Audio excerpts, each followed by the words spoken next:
Hello, and welcome to episode 4 of Irish Nerdcast, the podcast where we talk about all your favorite topics from anime to gaming.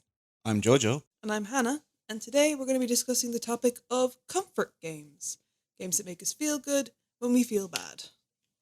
So, today's episode is going to be slightly different format than what we were doing before. It's a bit more free flow, a little bit more of a on the fly discussion between myself and Hannah. Yes. The things we do in our real life. Honestly, the stuff that had actually inspired us to do this podcast is when we go on our rants about, not even rants, but just these little tangents of talking about topics. Yes. And originally, this is what I wanted to bring. And so we're bringing a little bit more of that into this now, hopefully. Yeah. So I guess to start us off, I'm going to ask you a question. I think I know what the question might be. Yep. So, what is your go to game when you're feeling down and out? Like, what is your comfort game, I guess? In a word, a comfort game.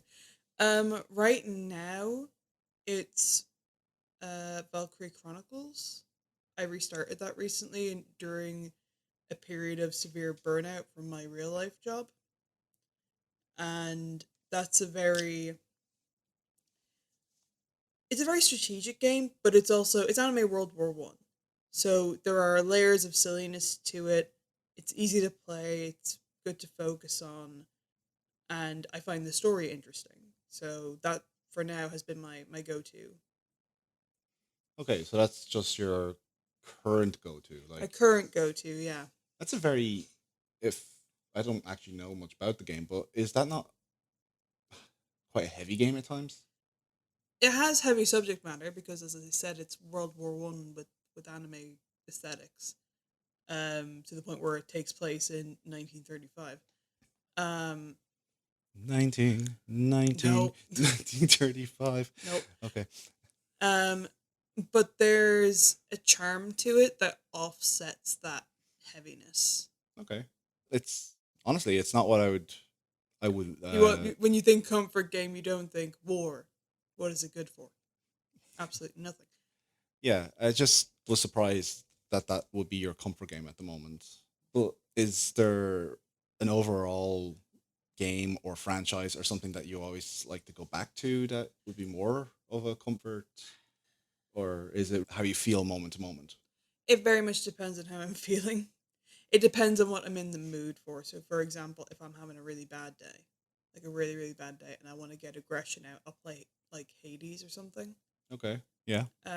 Or something similar. If I want just to turn my brain off, I will play like Pokemon or something that I can just go through the motions in.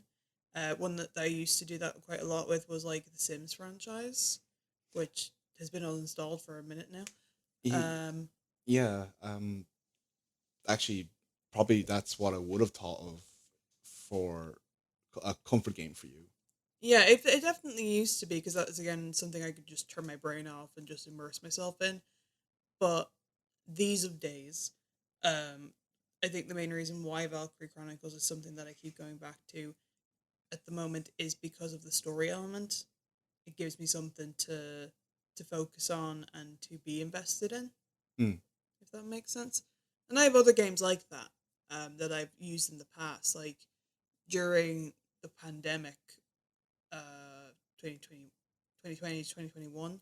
I was the first time I went and completed the Zero Escape franchise, which if you're not familiar with that, it's like Saw, the video game, except less gore. But the conceit is the same: is you're all gonna die. That's the plot. Save yourself. And on the surface of it, that's a really bad thing to be playing during a time that 2020 was. But again, the story gave me something to focus on amongst everything else. Okay, so it's a distraction that you look for. Yeah. In the same way that somebody might go to a comfort show, maybe Breaking Bad or something of a similar heavy topic, I look for heavy story video games, I guess. Okay, but there, I still think there has to be some a failsafe, like a fallback, something that no matter what mood you're in, you could always play that game. No, There used to be, not so much anymore though. you just haven't found that. I haven't been able to find a replacement, I guess, because when I was in school, when I was in secondary school specifically, whenever I was like homesick, like really sick, I would bust out the Wii and play the My Sims Kingdom and My Sims Agents games, Yeah. which is a franchise that does not exist anymore.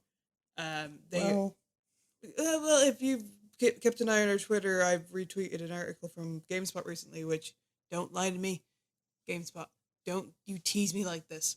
Um, but for those unfamiliar, My Sims was like the Sims EA answer to Animal Crossing sure. in a way. The first one was very much like you're an architect in a town, you're inviting various people to live there, and you're building houses for them and building things for them by request. And that had offshoots of My Sims Kingdom, which is a fantasy one, My Sims Agents, which is a spy story. I would have just called them like my first Sims. They're called My Sims. Yeah, they just forgot the first word. Yeah. They want to pay for extra letters. I guess. But those games were a comfort to me because they were super cute. I liked Kingdom and Agents the most, again, because they had a story. And it was, quite easy to just lose myself in. Just again, like, it's not that, dynamic of gameplay. But they only released those games on the Wii and the DS, and it's during that period of like the 2000s where you could buy the Wii and the Wii version and the DS version, and they'd be two completely different games. Like they'd have Yeah, only the name in common. That was very. That was That was very common back then. Yeah, that was a thing. Like if it was a different console, the game would be almost completely different. Because they usually had different companies working on them. Not so much a thing anymore. If something comes out on a console and you get on another It's a console, proper port. like you expect it to be the exact same, Yeah. or at least only have one or two exclusives. Yeah. But because of that exclusivity, hard word, because of that exclusivity to the Wii and the DS, it's very difficult nowadays to try and play that in a way that's easy.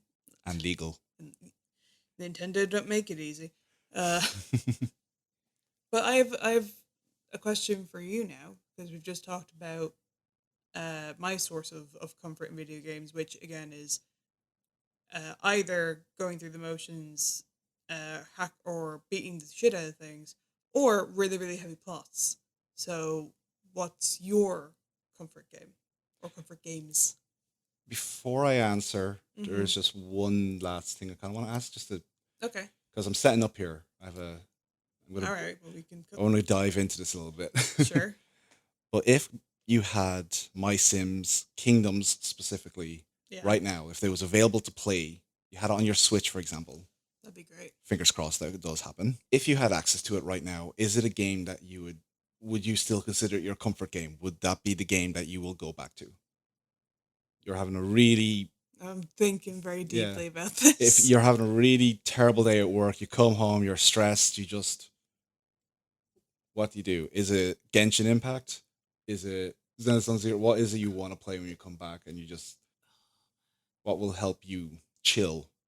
My Sims in my brain is associated with sickness, which is a very odd sentence to say, but like, Down with the sickness. yeah. So I don't know that I would go to after, like, as you said, like a particularly stressful day at my job or something like that, but I would definitely want it on some type of portable console so I can just like get into bed and play it. Yeah. That was the one thing when it was on the Wii that I could not do. Was- I would be lying down on the couch and I'd be bundled in In your little blankets. blanket. Yeah. I'd have a cat with me, like. Yeah. Okay. And I forgot your question. So what was that again? What's your comfort game? So my comfort game is it's Not so easy, is it? well, I would have had a different answer for you a couple of weeks ago. But something's changed.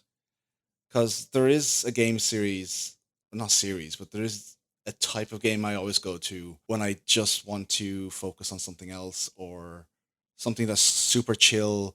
I can take it at my own time. And not that my choices don't matter, but more so there's no real consequence. There's no there's no losing as such. Right. So a couple of weeks ago, I would have probably said to you RimWorld, or Yeah. even though that's a survival game and it can be quite stressful, but I've heavily modded it, and to me, it's one of those games that is a great creative outlet. Yeah. That makes sense. Because I see the stuff you do in that game, and it's impressive. Yeah, I call it a story simulator Yeah. because anything could happen, and I always play with there's what's called a narrator in the game, and they have different outcomes like different AI that do different events in the game, and I always play as Randy Random. And Randy Random is, as his name suggests, He's not called that, is he? Is he that's what actually? it's called. Yeah, Randy Oh my Random. god. Okay. There's classic Cassandra, Randy Random, and I honestly forget the third one. That's with the base game. There's more with DLC, but Secret third thing. I can't remember the third one on off the top of my head. But Randy Random is, as I said, completely random. It would you could just literally start the game, and all of a sudden you might have an event that triggers, and it could be a raid. You've nothing on you. You've literally nothing. Just what you've got with your either drop pods, if that's the scenario you pick, like you drop in and that's it. Your game might be over there, or So is it the um so is it the like the story aspect of it that provides you the comfort? Because you said it was a creative outlet. yeah, it's for anyone who doesn't know what RimWorld is. I think the best game to maybe relate it to is Prison Architect. Visually for sure. Yeah, visually it looks very similar to Prison Architect. If that's a game people have played as well, I think that was very popular. So that might It's be getting a sequel, so yeah. yeah, which looks very good. They won't get in trouble with the Red Cross this time. So it looks very like Prison Architect, and gameplay wise, it's basically you start with these survivors, and they have traits, they have health conditions, they have past lives, backgrounds, relationships with other people that could be on the planet or aren't. Like your ex-wife might be a leader of a raider gang, could be. You don't know. That's an awkward reunion. Um, and that's where this fun story element comes into it. So you've got this character that's more or less randomized. You try to get the best traits you can, or worst. It depends how you want to play it. The creative side of it is that you can make whatever story, because it depends on who you get. And when you load in, there's either one or two scenarios I think in the base game, and that's basically survivors or crash landed. Survivors, you're just a group and you start on the map. You have less stuff. It might be a little bit more of a difficult experience. And the crash landed was your ship got destroyed. You crash land on this planet. You come in drop pods and you have cryo sickness. Cryo sickness is I'm assuming they were like cryogenically frozen. Yeah, so they're Okay. cryogenically frozen in the pods, I'm assuming. And the reason they have cryo sickness is because they're just after waking up from cryo. Gotcha. So emergency crash landed, and yeah, they're on this alien planet, completely wild, nothing else on it, and they have to survive. It's kind of a base building, yeah, it's a base building survival game. The creative outlet also comes from building up your base and designing it. Ideally, what you're meant to do is find out where there's a ship, build your way up to either making a ship or make it that you can get to the ship and find information where the ship is, and you're meant to leave. That's the ultimate goal: is to leave and survive. And oh, cool, you left the rim world, as its namesake. But most people who play the game, from my experience, anyone I know who has played it, pretty much just see how long they can survive. They keep playing the game, they keep building the base. It gets bigger and bigger, and as it gets bigger, more events happen, more triggers happen. Randy Random comes in. You could get blight, and all your crops will die. There can be good events too. Like you could just have a random group of nudist cannibals join your. That's a good thing. Well, it's either The food. nudist cannibals are the good thing. That's the thing. It could be a source of food. It could be a spare organ. It could be just someone to use as labor if you choose to do that. It could be someone that you want to send out that's expendable to search the area. And this brings you comfort. Sometimes. Okay. No, it's just an example that these things can happen. Maybe one of the people in that tribe was a relative of someone that you have in your colony.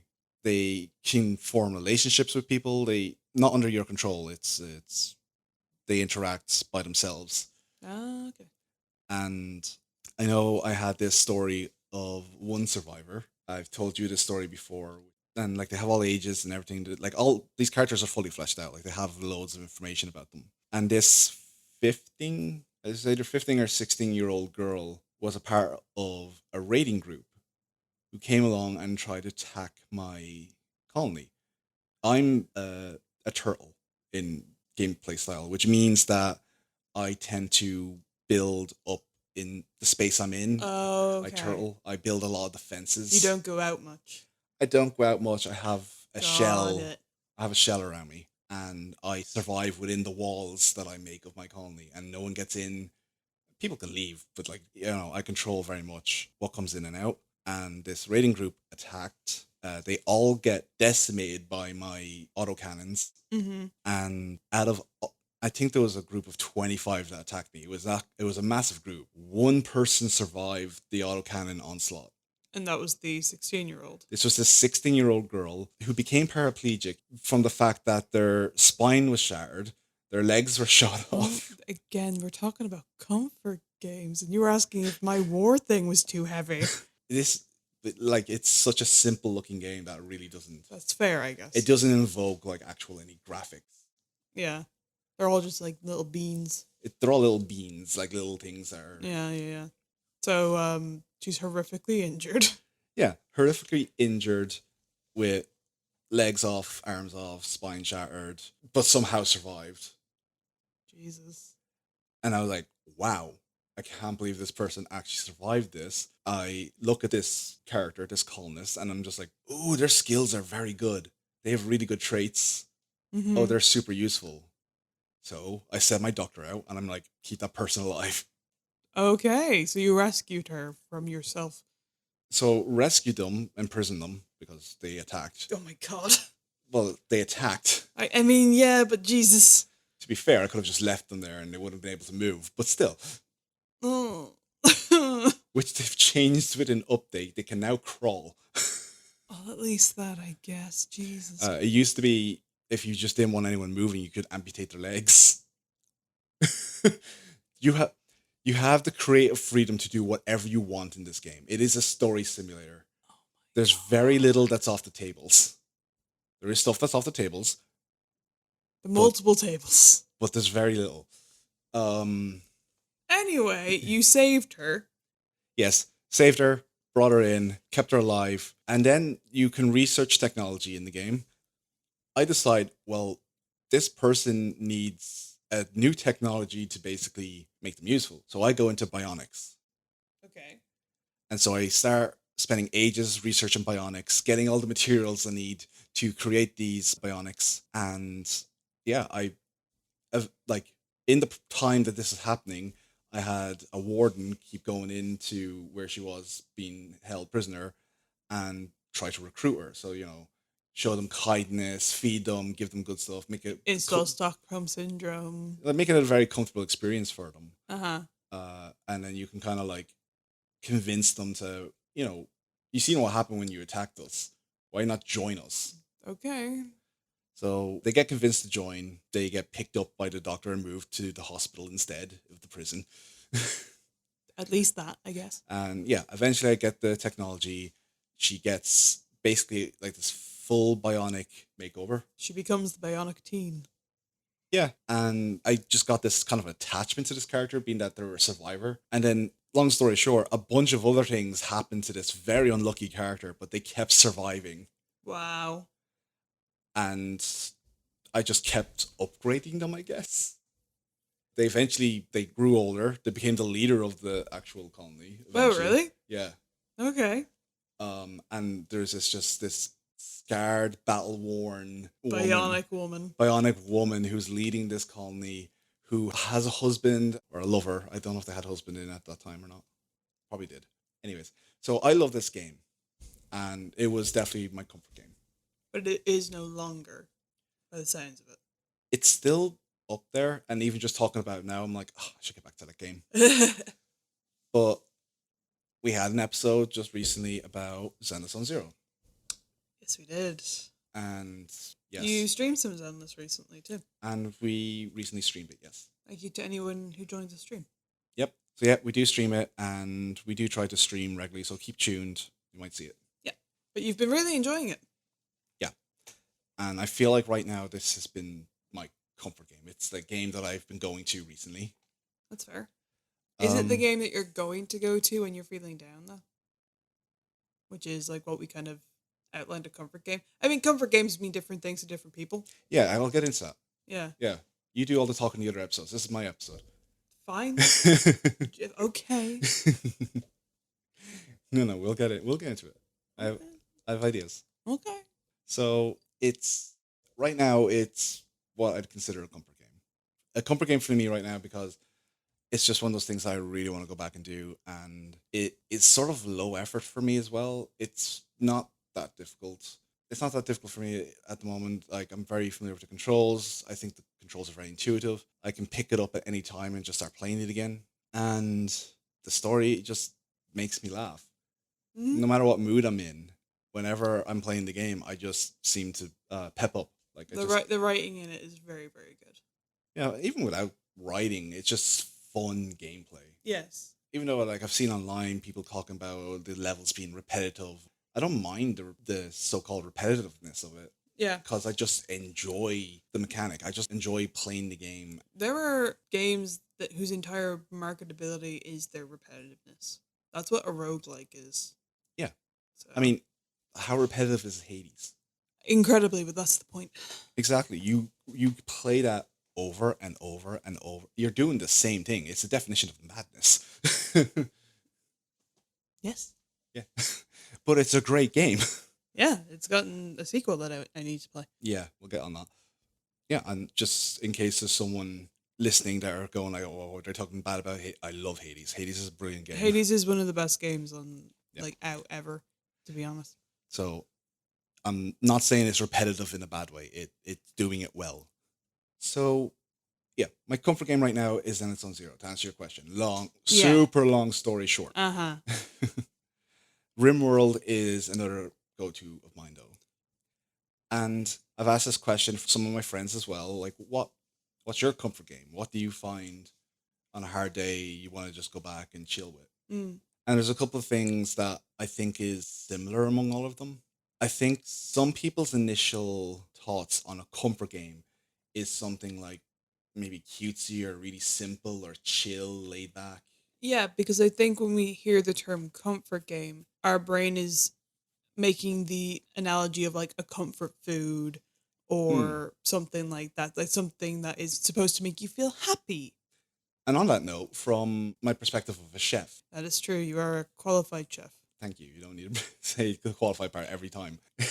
You have the qualifications. So you talk about comfort food. It makes you happy, but comfort food for everyone is different, very different.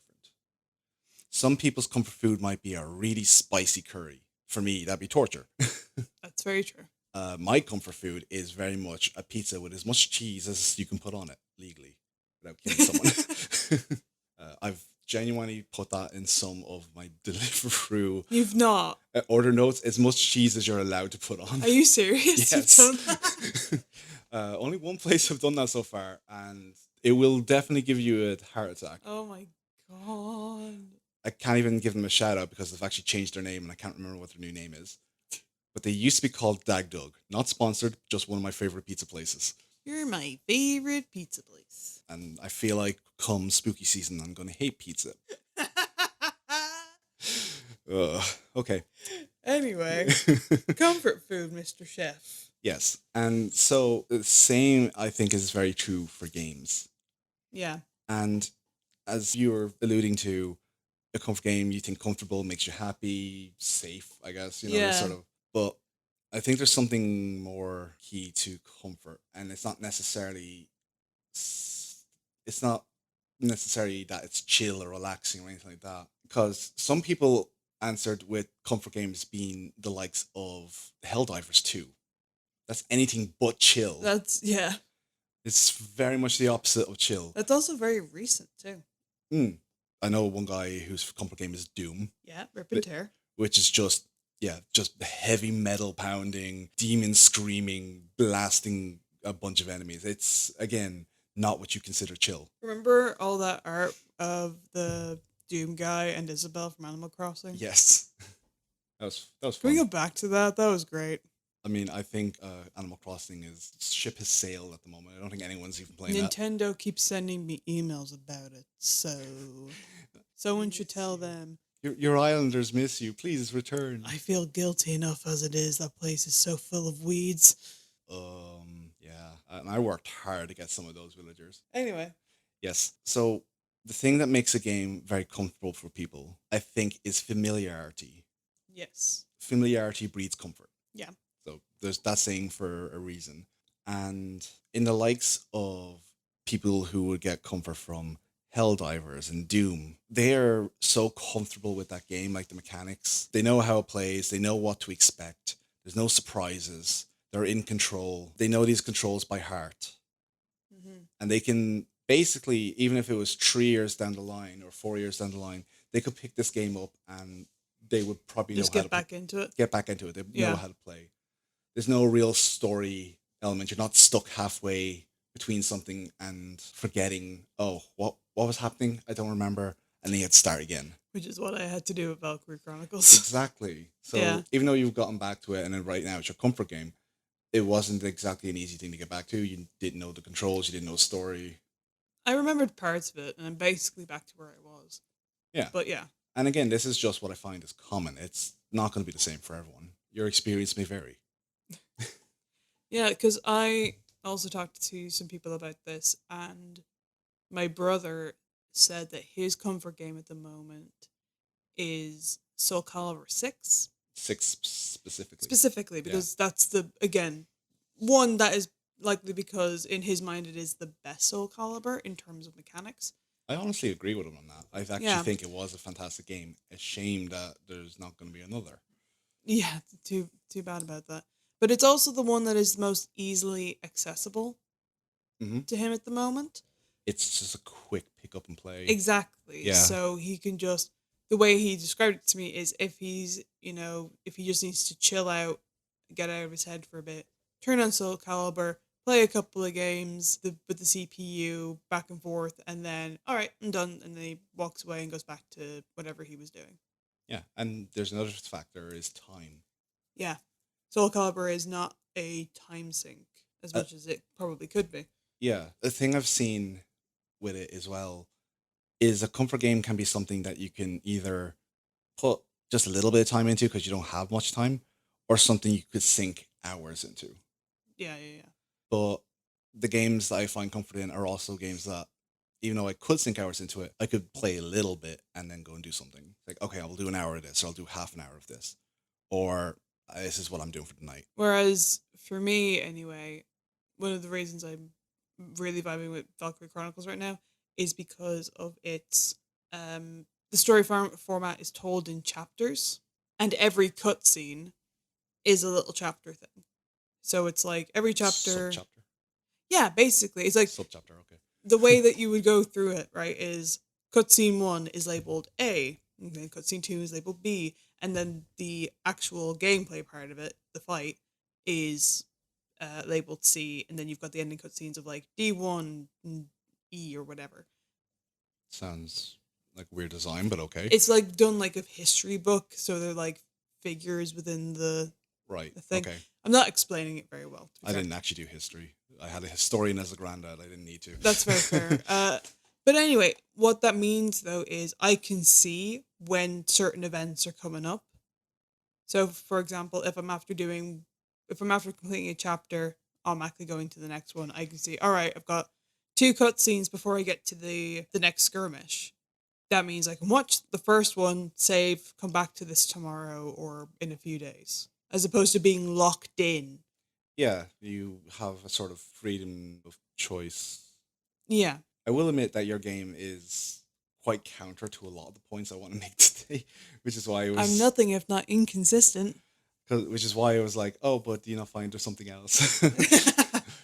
No, I um, will make it fit. I will jam this round peg into a square hole. because one of the things that I also find is a lot of the times a comfort game is a game that there's no consequences to in terms of like there's no like major loss. How do you mean? Okay, if you are playing Helldivers or Doom, you just respawn, you get back into it. Right. You never lose any major progress. It's not like you're going to have to start all over again. Yeah. There tends to be not a major consequence, something that can't be redone or undone. Fair. So we'll just say, for example, you make a specific choice in the game and you're locked into that choice. You've changed the game. You can't do anything to get past that now. Like you made a mistake, and unless you, depending on the save mechanics in the game, but like unless you want to like go back to another chapter or just undo a lot of the stuff you've done, it could feel like a waste of time because you're like, Mm, oh, yeah, I messed up. Now I have to do this again, and that doesn't really feel good.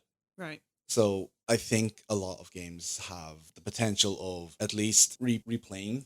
Yeah. I will say maybe this is geared towards comfort games in the sense of like a staple comfort game, something that you'll always go back to. Mm. I don't know if that would count for yours. It's not a game that you love and you're always going to go back to it. Like once you've played through it and stuff, Yeah. it's probably not something you're going to play over and over and over again. Probably not, because again, You'll move on. I will move on to another story-based title. Yeah. So the genre is certainly a comfort genre, Yeah. but as a specific game, I wouldn't consider Valkyrie Chronicles. To me, from the outside, I wouldn't consider it a comfort game. I suppose that's fair. Um, at least in what my understanding From and your own personal bias. from my own perspective. Yeah. And for me, Xenostone at the moment, anyways, it is very new. So there's obviously a little bit of difficulty to say that it's going to be a game I'll keep going back to. Right now, I am constantly going back to it. It is a game that I could pick up at any time. I can play a short amount of time. I can play a long time. There's no real consequence if I fail one of the missions, the side quests or whatever. Gives you to redo it. I just redo it. Yeah. There was a boss that I kept losing, but yeah. Mm. So yeah, I think that's some of the criteria I get from that as well. Yeah, I think all of that is very fair. Is there something you define more like? This is the thing, right? We're coming at this from two very different perspectives. So we've obviously been together forever. So I know that even before Zenless and before RimWorld, some of your comfort game go tos were like city builders. Yeah, and obviously new games will always come out. Yeah, obviously. There's going to be a replacement eventually. Yeah, and so like you definitely had a Planet Coaster phase.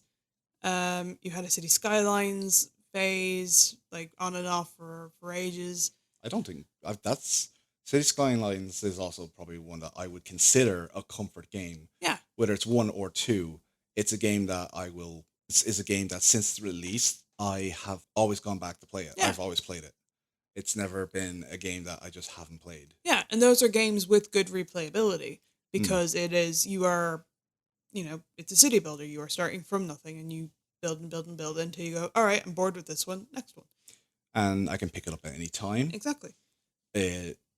For me, it's familiar. I don't have to learn a bunch of controls. Yeah. Which is why Planet Coaster and Planet Zoo, I don't consider one of my comfort games. I do enjoy them, but I feel like there's a steep learning curve to get back into those games. Oh, that's fair then. Okay. They're not the simplest and most intuitive games to get back into. Right. But this my point being though,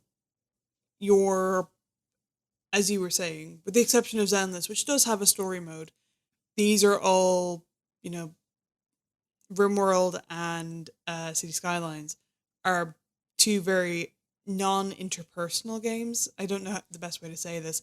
In terms of like, you are a god looking down on everything. And even though RimWorld has a story and there are story moments and like developments in both games, you aren't like following a plot. I'm making the plot. Yeah. So like the plot for me is whatever the story unfolds. I might make a sort of idea that, let's just say the one who survived. I wanted her to survive, and Yeah. the cybernetic girl became basically the main character for me in RimWorld. Yeah. But all of the games that I think of, even games like My Sims Kingdom, which on the outset sounds very silly, and as I said, originally like is a spin-off of a architecture like sim. Um, all of the games that I find comfort in, even ones like Hades, have set storylines and plot. And that's what I lose myself in more so than repetitive gameplay. Being that I've been with you for so long as well, Uh-huh. I Prove me wrong. I kind of counter that idea because of me just observing you. Uh-huh. The game that you've lost yourself in for the longest amount of time is Sims. Yeah. That's the game that you spent the most hours in, and the game you Yeah. always went back to. And there was no plot to that. No, You that was made your also own. I made my own stories in that. Yeah, no, that's very, very true. To me, I kind of would say My Sims Kingdoms, or Sims would have been your comfort game. It's only for the fact that it was just ended up becoming so broken and frustrating that you haven't gone back to it. I've not played that game in over a year. There has been a lot of fixes. When did the babies update come out? There has been updates, there has been fixes. I don't know how much is still broken or not. A lot of it, to the point where they've now created a Sims lab specifically for people to help them troubleshoot. Right. Mm, I guess they're trying. I think that's what it is. I don't know 100%. I just saw them out. I'm not gonna say too much. I played a lot of Sims. I enjoyed it. I was mostly, again, the building aspect. Yeah. I built the houses and stuff, and you put people who Put lived people in them. and I decorated. Yeah. But I think if you went back to that and the things were fixed, once again, that would become your go-to. Probably. And this is coming back into my theory again, because it matches all my criteria. And I would I would love to hear from anyone who's listening. Please leave some comments. I want to know what your comfort games are. Prove me wrong. Or right. Or right. But I feel like most people will follow some of this criteria, if not most of it. A Souls game, for example, can be, actually for a lot of people, be their comfort game. Because to be able to beat a Souls game, you have to become vastly familiar with all of its mechanics. I think once you beat a boss once in any Soul game, you can probably do it again, and you can play that over and over again because you're just familiar with the mechanics. You're familiar with how it plays. So, yeah, this is kind of what I wanted to bring into this, is that, like, to put it in like a point by point, like, I think familiarity, replayability, like that, it's not going to get stale. If it is a story mode, like it is a campaign story game, that you might be able to do it differently every single time. You could do it differently, like Baldur's Gate. I've played that game so many times, and each time I've had a different experience. And yet you still haven't romanced Astarion. Interesting. Yeah, and he's a beautiful man. I don't like him. Too sleazy for me. I don't like it. Sleazy? It's just, he rubs me the wrong way. You just never had a vampire phase. That's what I'm That convinced is not of. true. No, not in the same way that I have. No, I wasn't a teen girl, but but I definitely had a vampire phase. And I did watch Twilight as well. Like, I watched Twilight. That black vampire, oh my god. There is only one black vampire, so I know exactly You know who exactly you're who I'm talking about. I loved him. So I've had a vampire phase. I love vampires. I wrote a vampire fan fiction. That's Well, we're doing that on a live stream. Thank you for announcing this. What are you talking? I don't have it anymore. We'll find it. Well, actually, you don't have to because I think an anime came out after that was very similar to what I wrote. What keeps happening to you? My ideas kept getting sniped. Comfort games. This is what we do. So, yeah, familiarity, replayability, Nostalgia. nostalgia. It can be a big factor.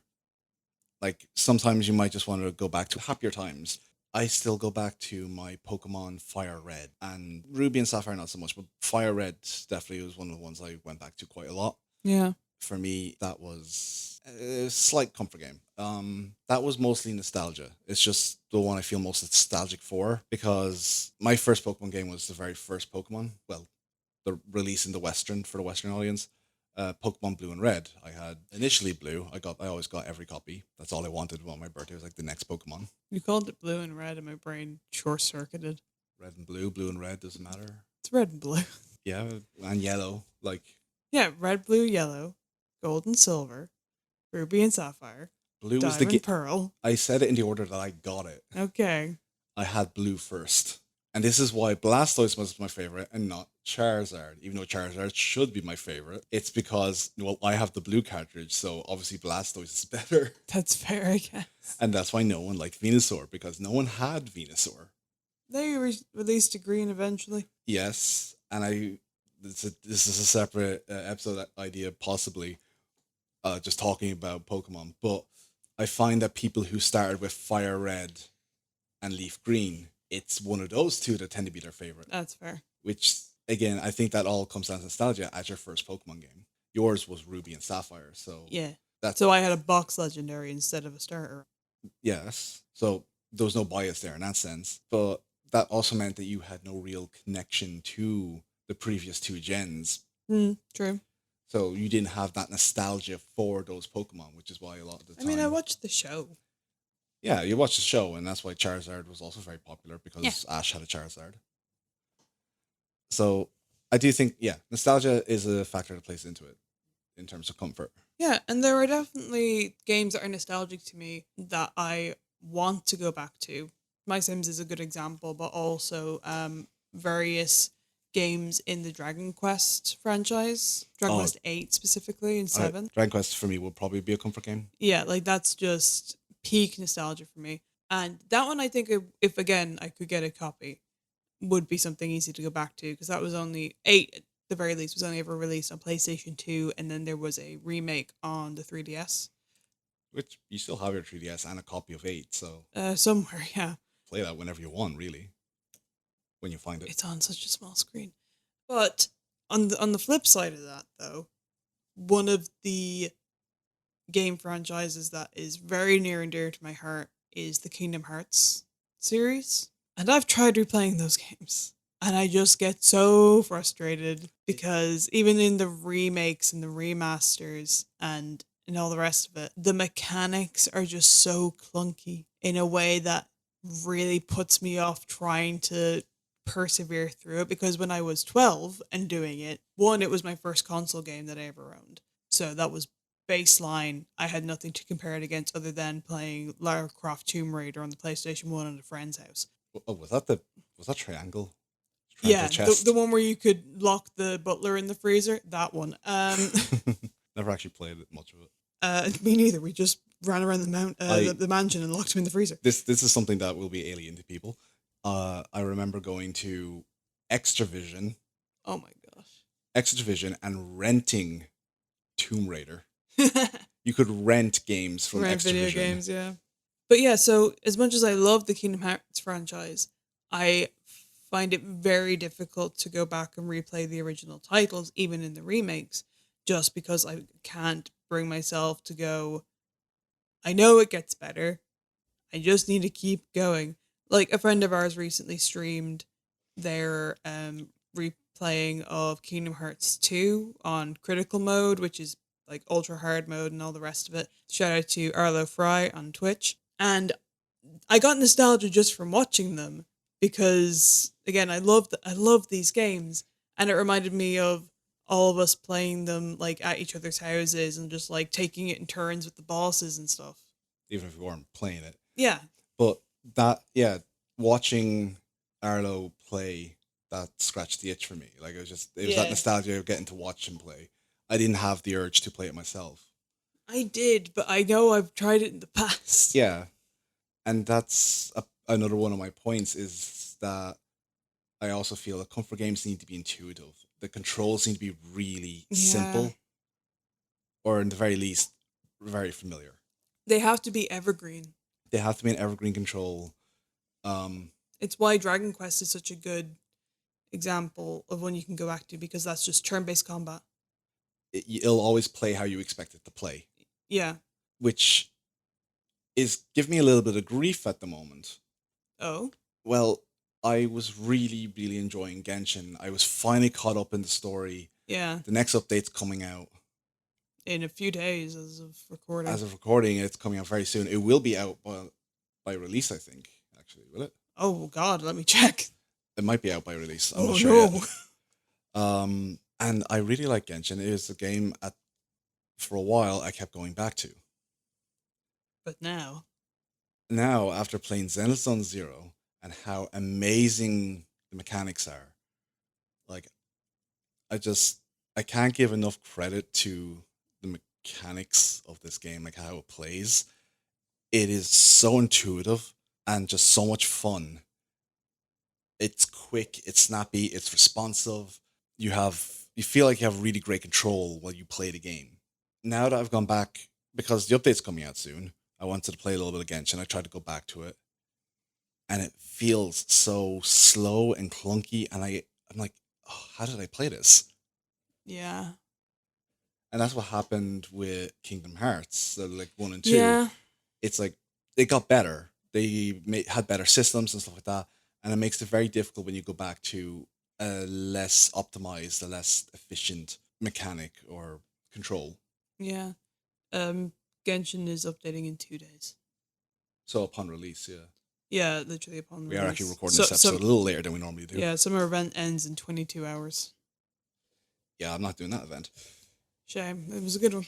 So once again, I have not played a Genshin of summer event. God, man, Yeah. I keep missing them. And this time, Hoyoverse did it to themselves because they released the game just before an update, and the game is so much better. Yeah. So, bit of a double-edged sword there. I don't know that I would ever classify Genshin as a comfort game. Because I'm in a similar point to you because I am really enjoying Zenless. Going back to Genshin, especially on PC where I could not play with a mouse and keyboard again. It's been too long. I'd need to go back on a console if I wanted to try and get back into the groove of it. Mm. But as you said, it is a lot more slower paced. I still do really enjoy the game, but I don't know that it will be my go-to now. We'll have to see as things progress. It was, though. It was for If 2 years. Yeah, if you wanted to play a game, like basically anytime I seen you playing a game was Genshin. Yeah, And then because of the story. and then you did a little bit of Hoyoverse on this, or hear me, Hoyoverse. You did a little bit of Honkai Star Rail on the side. Yeah. Basically when you're out of content and waiting for something to do, you were playing Honkai. Now it might be you still keep going with Honkai possibly, and Zenless. Yeah, we'll see. I don't know. Honkai has become kind of a designated phone game for me. Yeah, it's something that you can just do the auto battles, put on your phone, let it go. Mm-hmm. It's perfect for that kind of gameplay. The AFK mechanic, as we talked about before. I want to go play games now. Talk about games that we like. I want to play games. See the sacrifices we make for our listeners. Could be playing video games right now, but no, we want to bring this love to you guys. I'm trying to think because we've danced around this topic before, just like in conversation. Yeah. And I equated it to I have a specific comfort character in terms of media, which is Agatha Christie's Hercule Poirot. Specifically him played by David Suchet in the Poirot series. I'm curious, do you have a comfort character when it comes to video games? I still struggle with conceptualizing what you mean in that, but like because I try to relate it to comfort games. Yeah.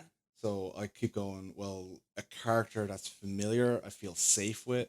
I really can't say there's a particular character that would be a comfort character.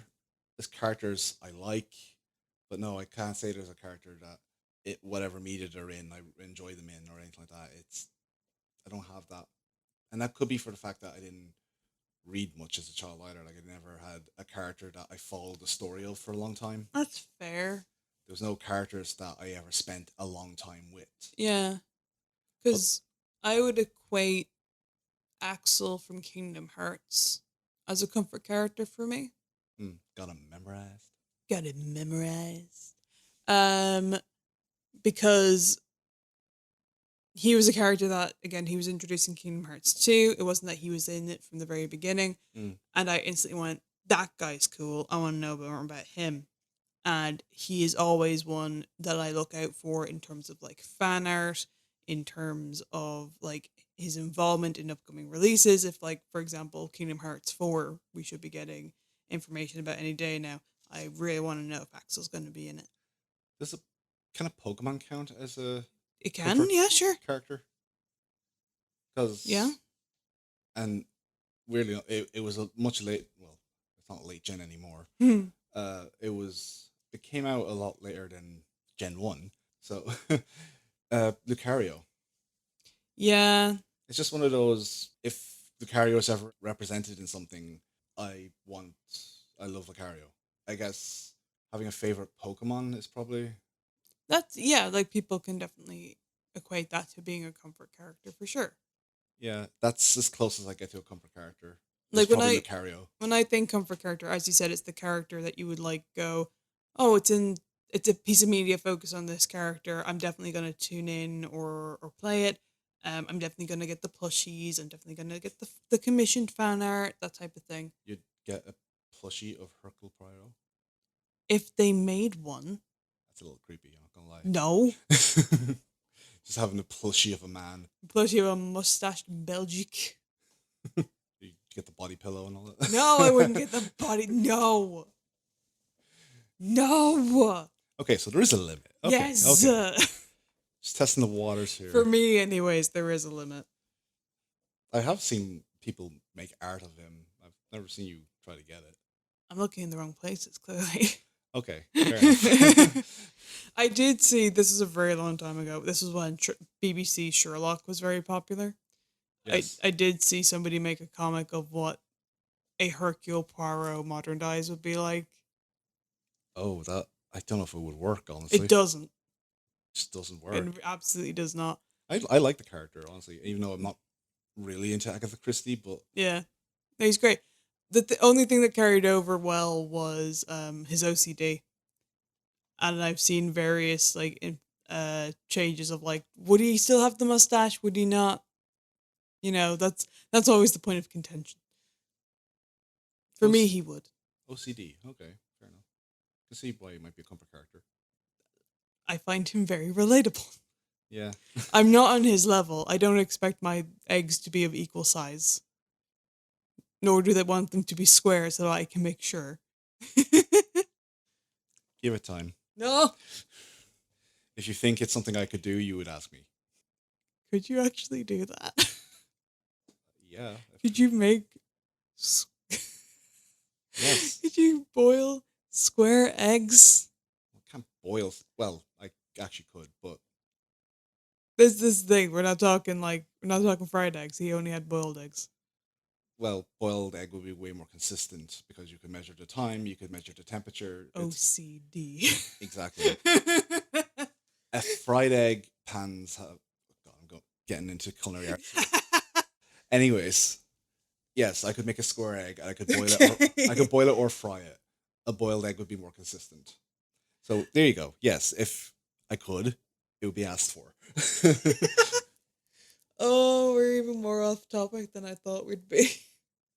It's fine. This is why I said this was going to be free flowing. Uh, This could become a topic about anything at this point. Sure. So, because we have comfort character, talk about comfort character, comfort game, I comfort. think I say this. There is couch. You can There go back to is the a couch. there is a Hercule Poirot video game, and I own it. I wrote a paper on it when I was in college. I'm shaking my head right now because people can't see.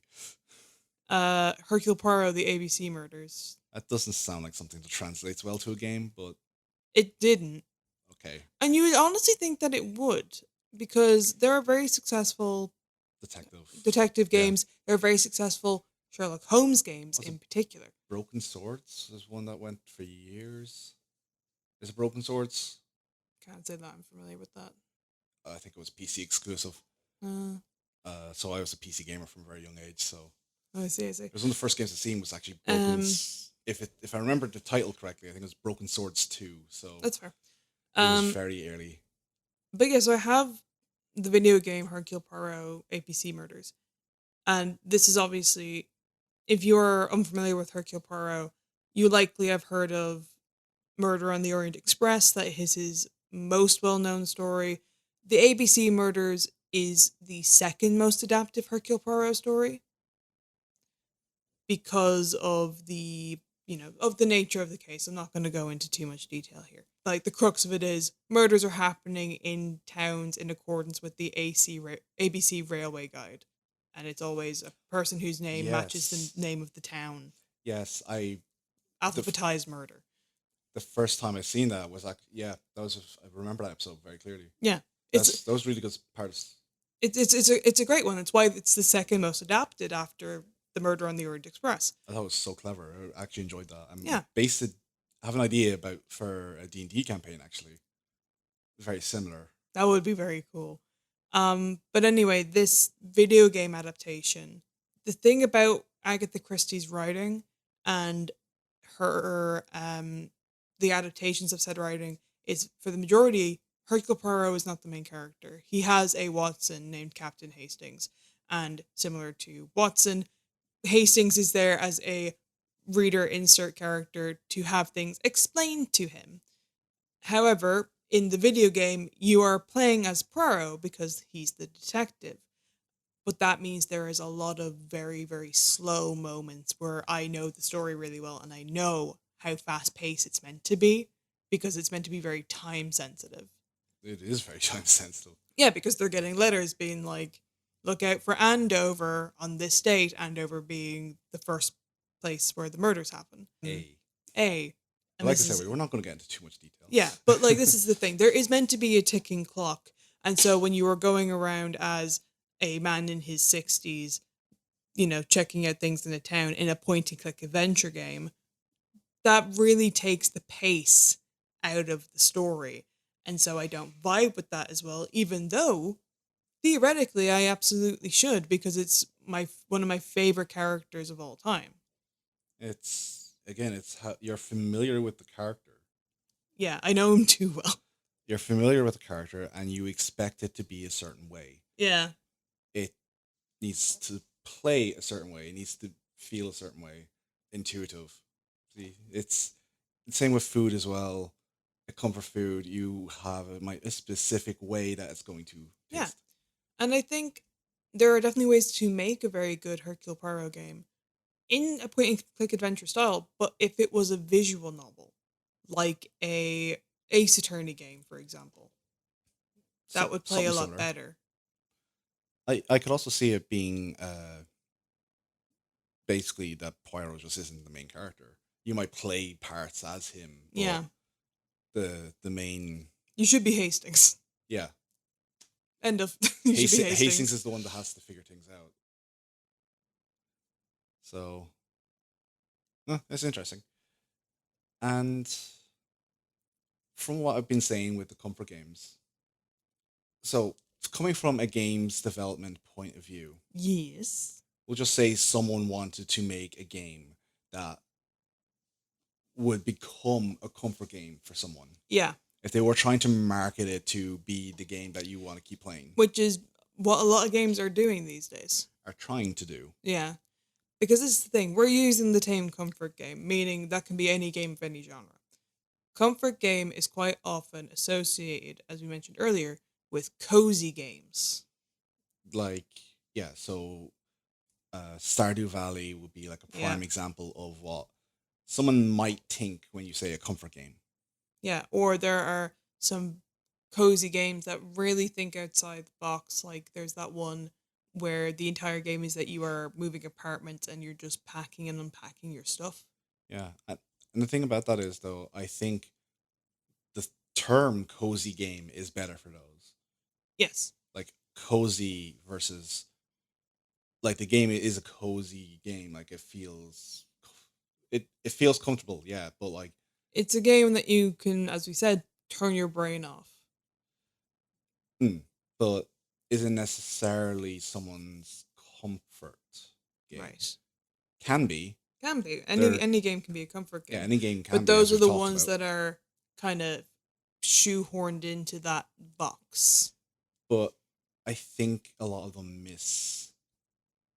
That's the thing. I think a lot of them miss the mark of what Yeah. is a comfort game, where it is again the not having the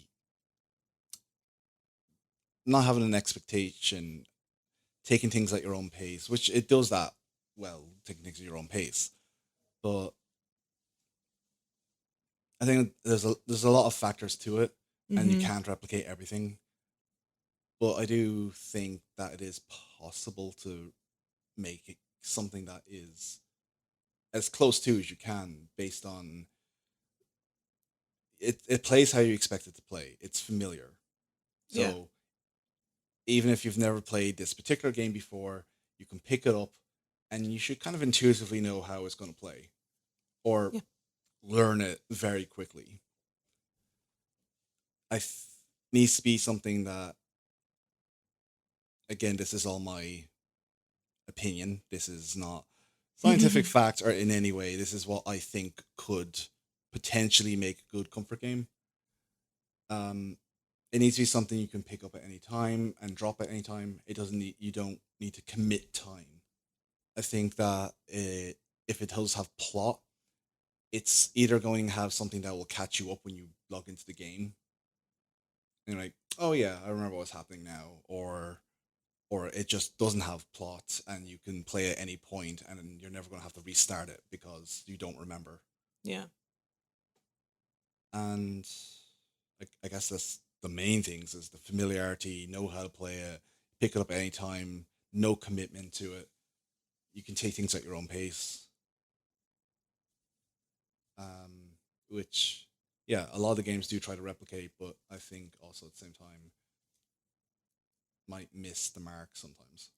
Yeah, there is a weird insistence that, and I don't know if this is based off of, market data or anything like that.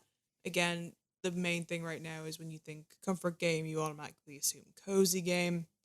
Um, However, again, based off of our personal experience, that's not the case. Um, but the other thing is, if I think if you were a game designer going about being like, I want to make a comfort game for people, definitely would follow your advice of having simple yet intuitive mechanics Mm. and controls so that it is easy to pick up and put down. But I think one of the best things that you could do if you are a game dev looking to make a comfort game is pulling from your own experience. So, like for me, I'm not saying that it has to have a super long, crazy plot, but it should have characters that people are going to find relatable. Yes, something you can relate to, Yeah, something you latch on or to. yeah, and what you talk about with a comfort character, maybe having those type of, I guess, stereotype of characters can be good sometimes as well. If there's a particular type of character you're used to or you like, Yeah. so you like the ha ha ha ha rich girl, or The you like the wisecracking guy. the monotone guy who cares a lot but looks very scary and Very cold. stoic, yeah. I think a good example of this actually in practice is the story of Undertale. I'm honestly not that familiar, to be Yeah, fair. so if you are unfamiliar, Undertale was a game that took the internet by storm about a decade ago. Probably a little less than a decade ago. And if you're not sure about the game, you're probably familiar with the music for Megalovania. Yeah, it became it's one of those games where it got such a big fandom so quickly, it became a meme just as fast. So like you've definitely heard the term Sans Undertale and people losing their minds because they put him in Super Smash Brothers. Did they? Not as his own character. He's like one Oh, of it's the the me. trophy. Yeah, well, he's a Yeah. trophy, but he's also like a me fighter thing. It's a whole thing. Anyway, Undertale pulls a lot from a specific era of video games. It is 8-bit. It's WASD controls. Um, WASD. Um, it's simple in its turn-based combat. And the majority of the fandom, it rejoices in its interesting characters and the humorous dialogue and directions. So like you can just search, Undertale screenshot, and you will inevitably find some bit of funny dialogue. If you're not looking at the hard mode version of the game. Toby Fox, who designed the game and did all of the music, um, his main source of inspiration was Earthbound, Yes, actually. Yeah. which I was remember seeing that. which was a comfort game for him growing up, one that he would go back and replay over and over again. And when you know that and you compare the two titles, Earthbound's influence and its blueprints are all over Undertale.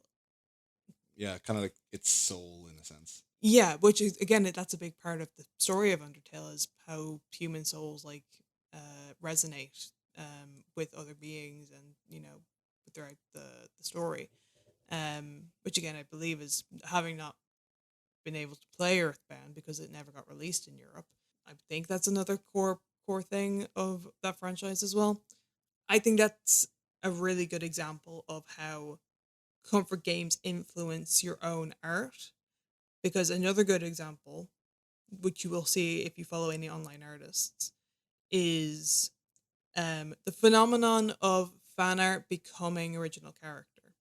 So, say for example, I'm a Yeah. big fan of Hercule Poirot, and I'm drawing fan art of Hercule Poirot, and I'm writing, fan fiction about this character, etc., etc. And then years down the line, I come out with my own detective, who is French and has a very specific hairstyle. This is what I'm saying. At a certain point, like the comfort character bleeds into your own work. So you can definitely see influence even if it's not a carbon copy. And you see that quite a lot with like you can kind of tell like, oh, this person drew a lot of Avatar fan art when they were getting started. Or this person drew a lot of Pokemon fan art and then made. A game that we're not going to say. So, just saying, inspiration can be very similar. Yes. And yeah, you kind of remind me that there was a style of character that I kept making D&D characters around, and I would making games the odd time. Well, there's two. There was one which you're familiar with, which is my OC, Lorelei Staticaster. Yes. And Lorelei is this really, how do I put it, like energetic, but also like nervous energy. Yeah. This sort of social anxiety in a can. Social anxiety, but also not necessarily introverted, kind of. Yeah. Puts themselves out there, but might be uncomfortable trying to do so. It's the ball of. She's an interesting character, but I've noticed that it was very inspired by. I can't remember the name, but the one in My Hero Academia, the pink-haired girl who made the gadgets and stuff. Oh yeah, I know exactly who you're talking It about. had her I can't think sort of her of. name. Yeah, it had her sort of vibe. Yes. Not a copy, but like very much inspired by. And then the other one is Strong Arm.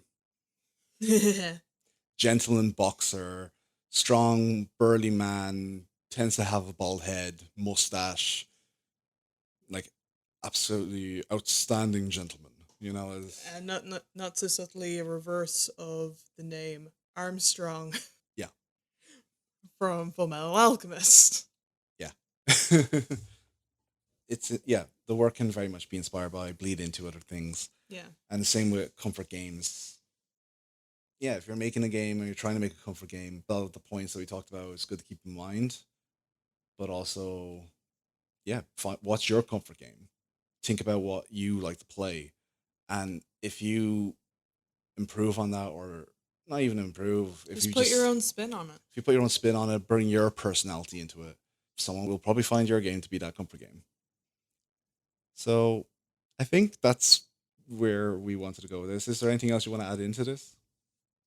Yeah, there is one thing I do want to say. We've obviously been having a open dialogue here about the things that we enjoy, and obviously your tastes and my tastes don't exactly line up. However, it is important to note in this world where people like to just dunk on others for their likes and dislikes.